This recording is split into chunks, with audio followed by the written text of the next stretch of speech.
January 7th, 1975.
I love to read these little thumbnail descriptions of the plot of movies out of TV Guide. Here's another one. This is kind of good.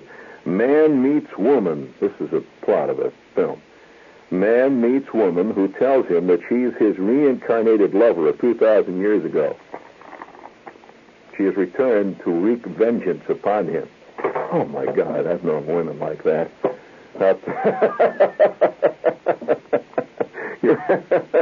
That's a great plot for a movie. Here's another one. Man has difficult time keeping all his stewardess girlfriends away from each other in his apartment. Sounds like a deep plot. I mean, you know, heavy, rich with the philosophy. Deeply probes the conundrum of life, right? You don't know what the conundrum of life is?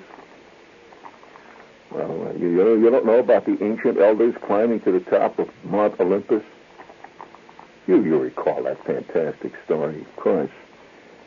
A man traveled 1,000 miles. He heard that there was a great seer who could give him the answer, what life is about. All of us are searching for this. Why? What is it about?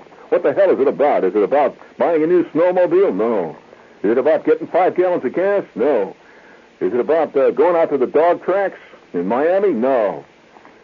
Everybody tries this all the time. Is it making the scene with this fantastic girl from the steno pool? Well, that might have something for a while. Till you discover that she gets mayonnaise on the front of her blouse when she eats hamburgers. And, it all begins to fall apart. You know what I'm talking about, ultimately. See, so what is life about?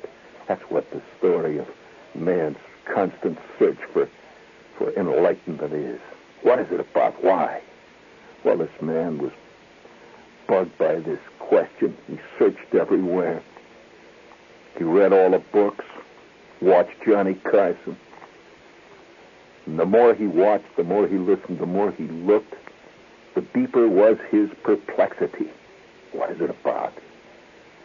And then he heard a rumor that way off and far off Tibet, there was a guy who knew.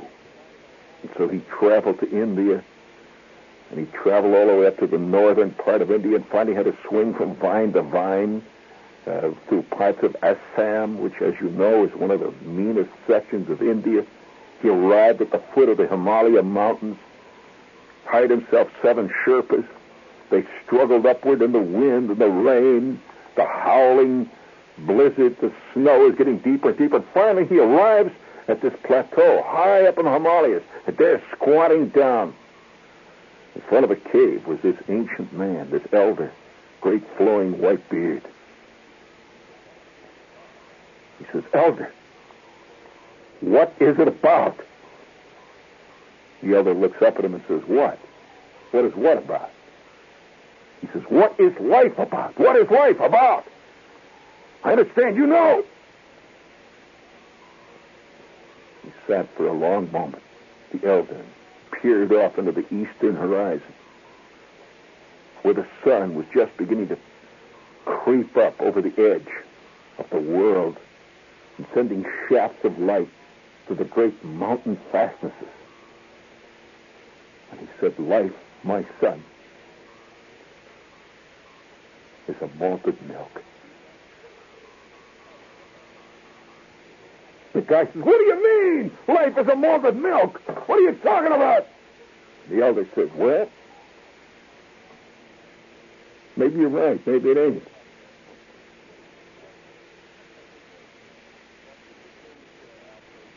And that's the end of the story.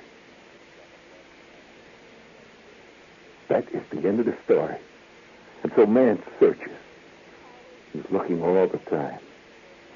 A TV guide wants a 3-part in-depth profile, Inside Lorne Greene. Get behind the scenes with this fascinating human being as he tells you his philosophy of life, which basically reads, get a good agent. And by God, he did. And so who knows of the mysteries of the universe? Man meets woman who tells him that she's his reincarnated lover of 2,000 years ago and she's returned to wreak vengeance upon him. It's a thought-provoking theme. Have you ever had the feeling that the women in your life are reincarnated lovers that you had 2,000 years ago and they come back to get you? And how they're doing it, slowly making you into a coleslaw in the vast welling blender of life, sprinkling just a little mayonnaise around your ears to make it palatable? A little touch of salt, maybe a little hand-ground pepper. And that's the only way to eat pepper, hand-ground. I know a guy that's such an esoteric type connoisseur of elegant foods that he says the only way to eat pepper is pepper that is ground by the teeth of an actual Greek peasant. And he has a little Greek peasant that lives at his house, and when he wants pepper, this guy just chews it up and spits. So you search, you look. You always look. Now, I myself, personally, I search for the truth of life late at night, 2 to 3 o'clock in the morning. I sit there in front of the TV set. Between Preparation H commercials, I watch these Japanese monster movies. Oh, that tells you a lot about life. How many of you know Rodin? Have you ever seen Rodin? Great monster. He's a giant bird. Rodin. How many of course, Godzilla. You all know Godzilla, of course. Godzilla is to Japanese monster movies as Jello is to the world of connoisseurs. This is just a popular one. My favorite one is Gamera. You ever see Gamera? Gamera comes out of the sea. He rises out of the sea. He's got these gigantic nostrils. And he's got scales all over the top of his head. He rises out of the sea, Joe, and blows smoke in the direction of Tokyo. And then he comes ashore and begins to eat electricity. He eats electricity. The sight of Gamera chomping away on transformers over at the Con Ed is really an exciting scene. And I as a student of Japanese monster movies, I have worked all kinds of those talents. For example, I'm probably the only guy you know. Well, all right, bring it on, Joe. Bring that. Bring me a little monster music on. Now you gotta get your head right. See, you're squatting in front of your television set, right? At 3:27. You don't know why the hell you're still sitting up there at 3:30 in the morning watching this rotten movie that was done in 1961 in the original Japanese. It was translated into Okinawan Then it was translated into Greek, and finally you're sitting here watching it in Pidgin English subtitles. Thousands of Japanese are crowding the streets of a crumbling Tokyo. Great cardboard buildings are falling on them. And now you see rising out of the sea this enormous monster. He's blowing smoke. And for the first time in the film, we hear the voice of the actual monster himself.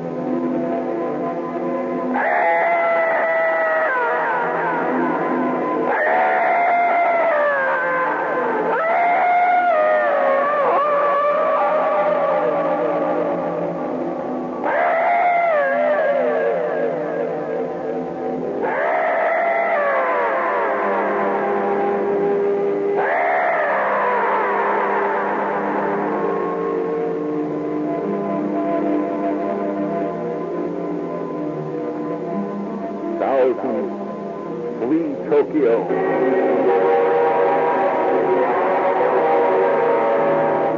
And now standing between total destruction of the world and peace is a young scientist and a girl biologist whose father, a scientist ill with a deep, sick fever. They stand alone watching the events of Gamera, the great monster. We will skip over all the ensuing plot, which gets very confusing anyway. And finally, Gamera sinks back into the sea.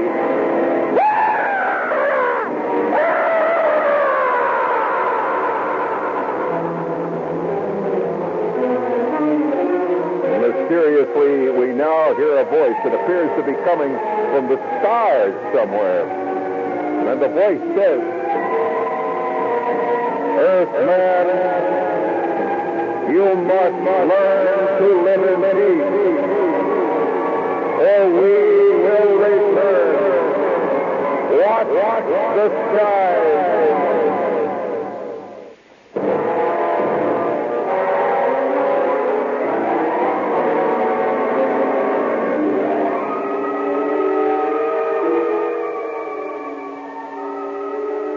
Oh, my God, you know, I'm sitting there digging this stuff, and it makes about as much sense as your average Tony Curtis movie, let's face it. And a hell of a lot more sense than any 5 movies by Robert Redford.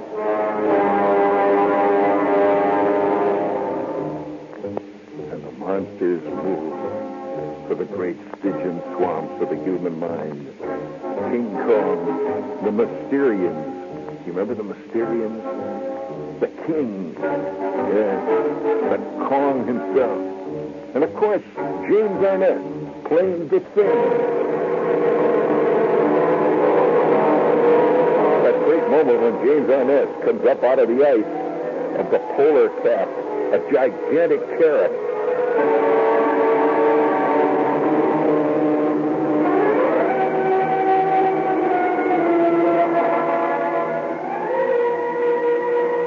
And Mothra, the gigantic 700-foot moth, was accompanied by, curiously, 2 tiny 3.5-inch high Japanese girls that sang rock and roll.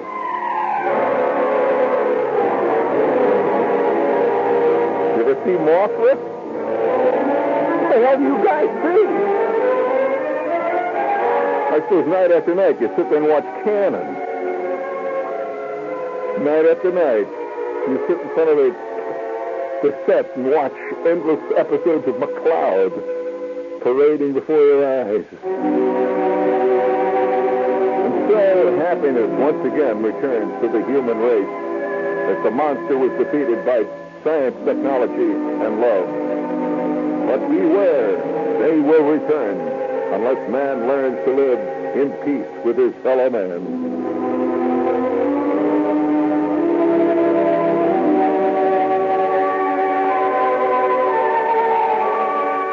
By the way, I'll award a brass siglage with Bronze Oak Leaf Palm for listener service above and beyond the ordinary muck of listenerdom. If you could tell me what this music is from. authentic, man, which is more than I can say for you. The end. Great. Fantastic. Speaking of the end, this is WOR New York. What a way to go. That's very exciting, wasn't it, Joe? Fantastic. No, I am a great fan. Did you hear my monster imitation? Let David Fry try that one. Anybody can do Nixon. John Conlon. You just try to do Gamera once, friend. That takes not only talent, but you've got to have the soul of a monster to do it. And each one of us has it, of course. I think that's where we relate to monsters. Let's take King Kong, for example. It's a good one. Classic monster. Most people related to King Kong. Somehow they felt sorry for him. Even though he was, smashing down the air. Did you see that scene? Where he tromped down the air. My favorite, though, was Frankenstein's monster. When I was about 10, I had a Frankenstein's monster rubber mask.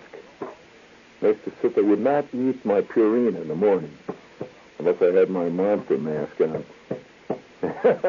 But, speaking of monsters, we have that word from one of our favorite ad agencies. Can you imagine what it would be like if states put the true state of their state on their license plates? Indiana has, Illinois. What does Illinois have? The land of Lincoln. Well, Lincoln hasn't been around here for a long time. They got other things going now. Jersey has the Garden State. Now, you've been to Jersey. If you actually put on the Jersey license plate what Jersey's really like, it'd be fantastic. And, something like 40% of their mayors are in jail right now. Imagine putting that on your license plate, the make-out state. Or New York, the get-all-you-can state. Give them hell state. Empire. But nevertheless, this is beside the point. I just want to say to you that science stands ready now at long last to bring true happiness to man. You've heard it for a long time, that better living is possible through science. You've heard this? It's never really happened to you, has it? What does science bring you? Lucy reruns. That's what television winds up being, But science has discovered that there are certain parts of the brain called the pleasure centers. Now, anytime you have any kind of pleasure, there is one part of your brain that is involved. And you got that. Now, let's take a very simple pleasure, right? You get yourself a giant Nathan's hot dog, and you start eating this hot dog, and it's a really fantastic hot dog. There is a moment of pleasure. Do you agree? You agree to that? Well, for a normal person, there would be pleasure. You agree? Now, on the other hand, there are some people who, it's hard to believe, there are some people who enjoy eating strawberry jello. Now, I've not met many of these people, although I presume such exist. And so when you sit down to a great big mess of strawberry jello, if you're one of those out there, my God, I hate to think there are those of you out there who get excited over strawberry jello. If strawberry jello excites you, I can't imagine what, say, your average West German orgy would do to you. I don't know. but that's all academic. I want to get back to the pleasure center.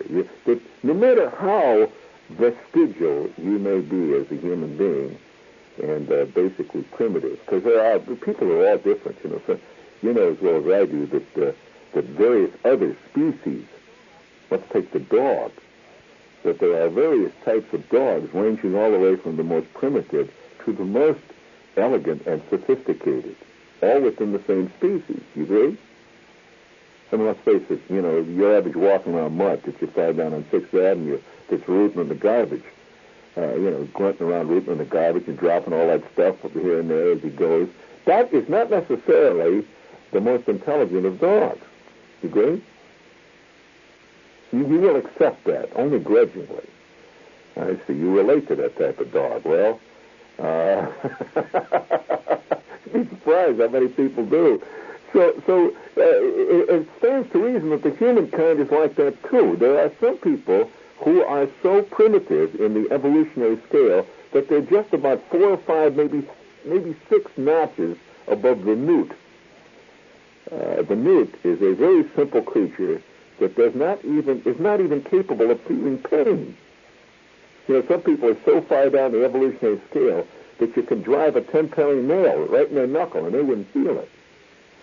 You know the horse is like that? Very little pain. He has very little. He's so primitive. His system. He's just a great big oat digesting machine. Shovel it in the front and then you shovel up in the back. That's all.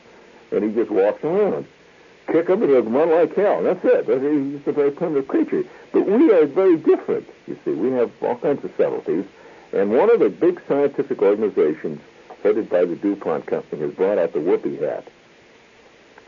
You just put this baby on the top of your head and set it for various types of ecstasy.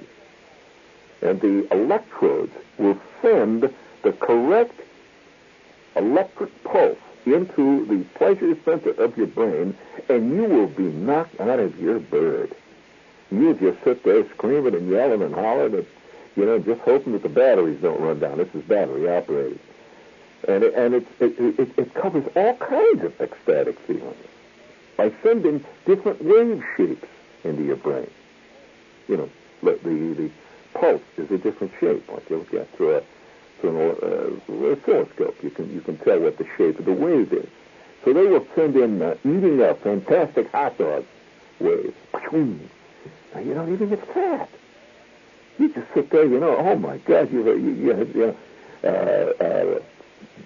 let's say meeting Ursula Andress in your closet. You turn that up, see?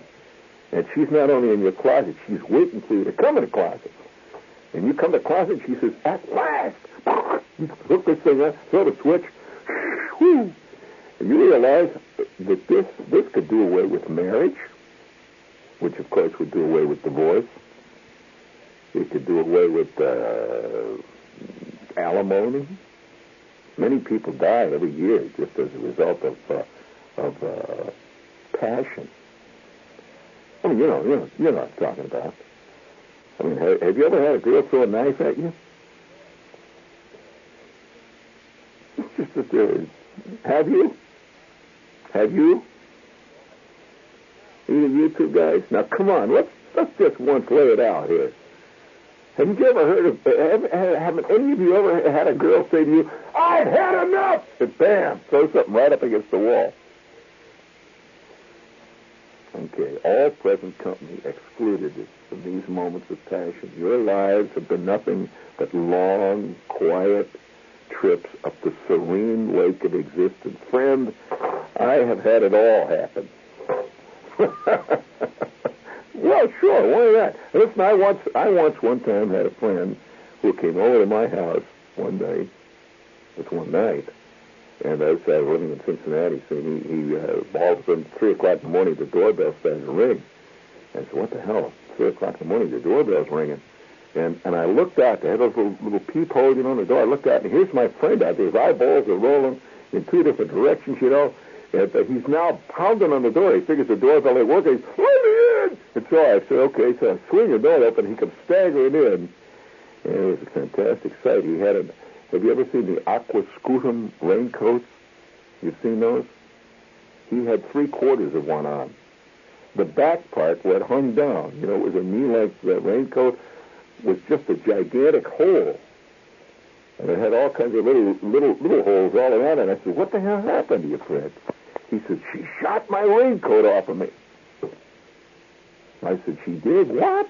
He said, she got a hold of my 12 gauge, and I just got out the door. Just as I got out the door, was rounding the corner, pow, she got it.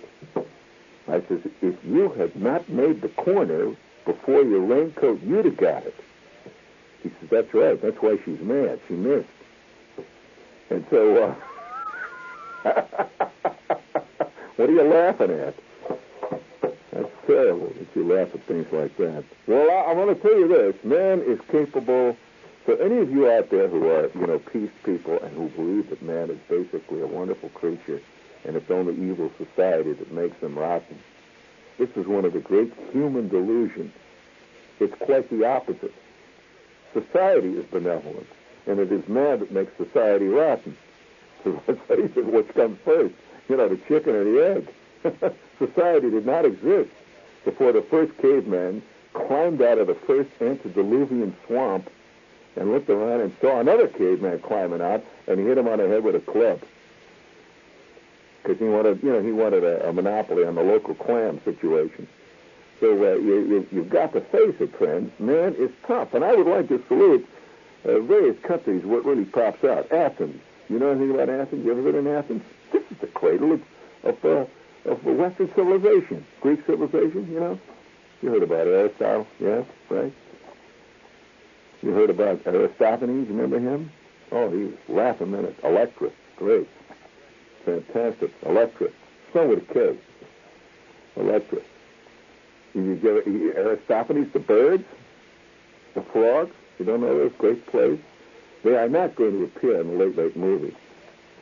Frog played by Tony Curtis. No way. But here's what happened in Athens. You had a Constantine Dualtes, 25, enraged because waiter Nikos Agrikopoulos refused to serve him a bowl of tripe soup, bit off the waiter's left ear. Well, Greeks will get emotional over tripe soup. You ever had tripe soup? Fantastic aphrodisiac.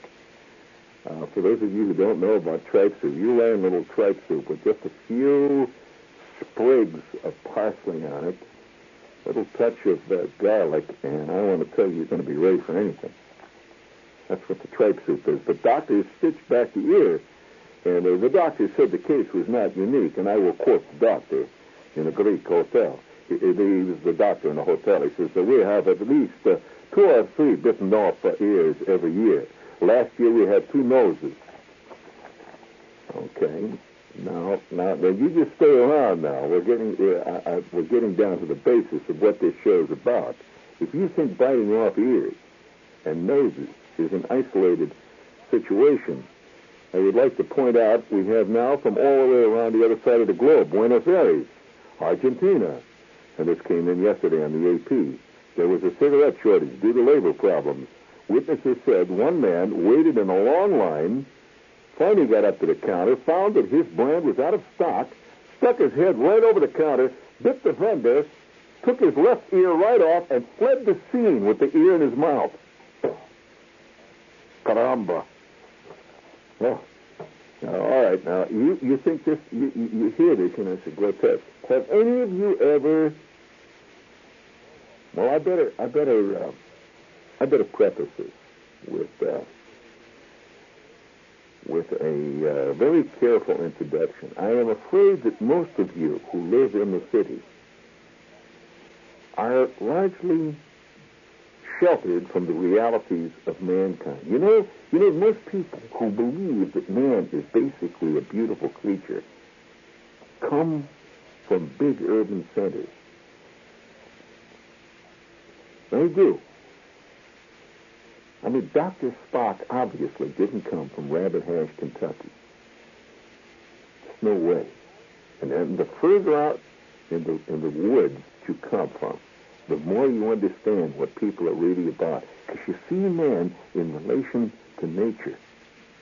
And about 2 years ago, didn't cut 2, Joe. Cut 2. No, we're not going to use the chase. Flip it over, cut 2, side 2. Give you something to do. Keep that busy, nimble brain of yours going. There we go. And you know what I've always said, Joe? Idle hands are the tools of the devil. I hate like hell seeing you grow those horns. Come on, get going in there and quit yapping. Your job is to be, my job is to do. And you better start doing it. Okay. Well, all right. Just 2 years ago, I am in the great swamp of the Everglades. Now, how many of you have ever been right deep in the heart of the Everglades? Or any major swamp? Now, I'm not talking about the Walt Disney scene where they always showed the pelicans sitting there and talking to each other and the bears playing handball and all that jazz. I'm talking about the real thing. Well, I'm sitting in the middle of this swamp in a flat-bottom boat, and this was right in the center of the Everglades. And the temperature was about, I'd say 105, give or take a degree or two. And a big brassy sun sitting high up over us.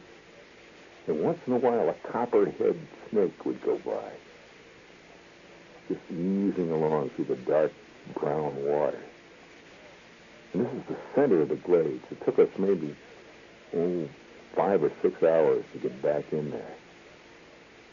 And I'm sitting in this flat-bottom boat with a guy who had spent 45 years in the glades.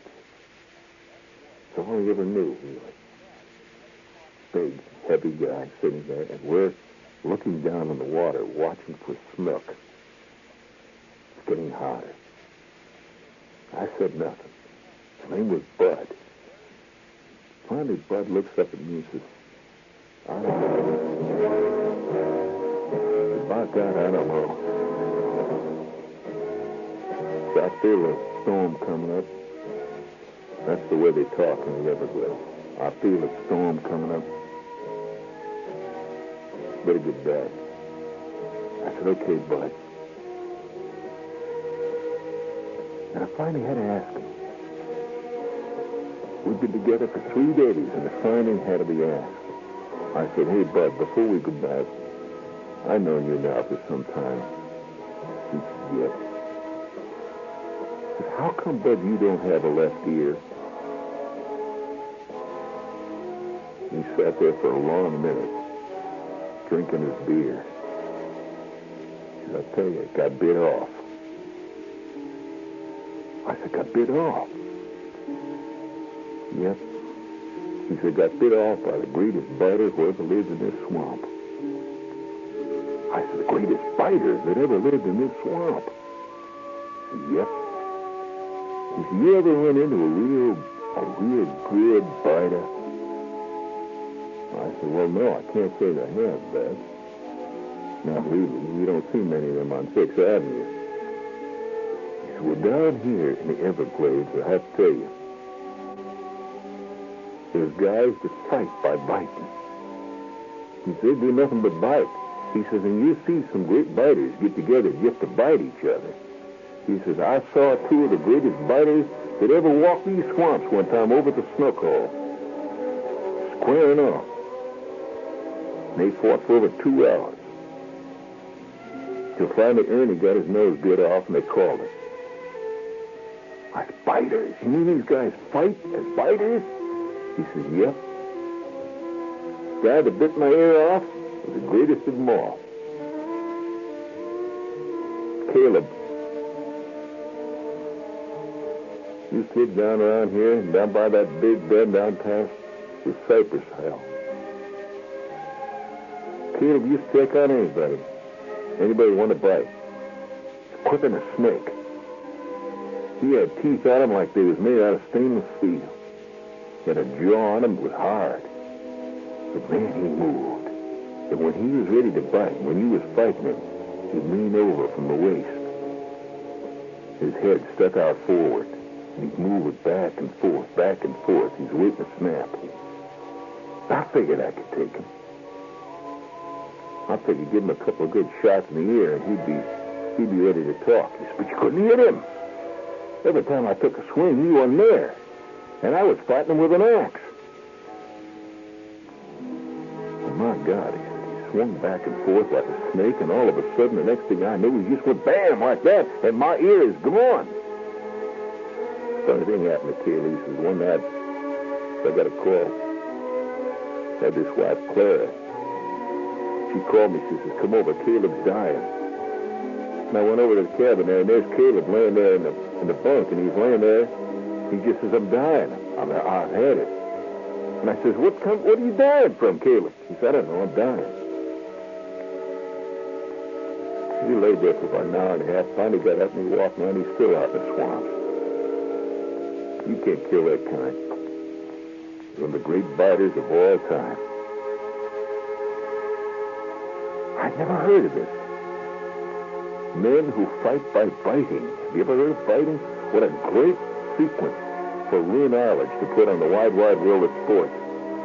Two magnificent biters going at each other. And you get the figure. Logical. Man is basically a carnivore. You know, those teeth on it you got sticking out there in the front are not called canine teeth for nothing. They're not made for chewing cabbage. So I sat there with Fred, and we finally pulled up the enter, and we got that little outboard going, and we went back to the bar where we sat for a while and drank beer. Never did mention his ear again. Because you think man is basically a creature of peace, a creature of gentle habits, the unicorn among creatures. You've not seen him maybe where he's working, but he's really doing it. Thank you. That was really nice, dear. You play that thing good. Very nice. Fantastic. How'd you get that last chord like that? Very good. But I'm not kidding. I mean, seriously, have you ever run into the mystique of fighting as an actual art of fighting? I don't know whether you were listening to what I was saying, but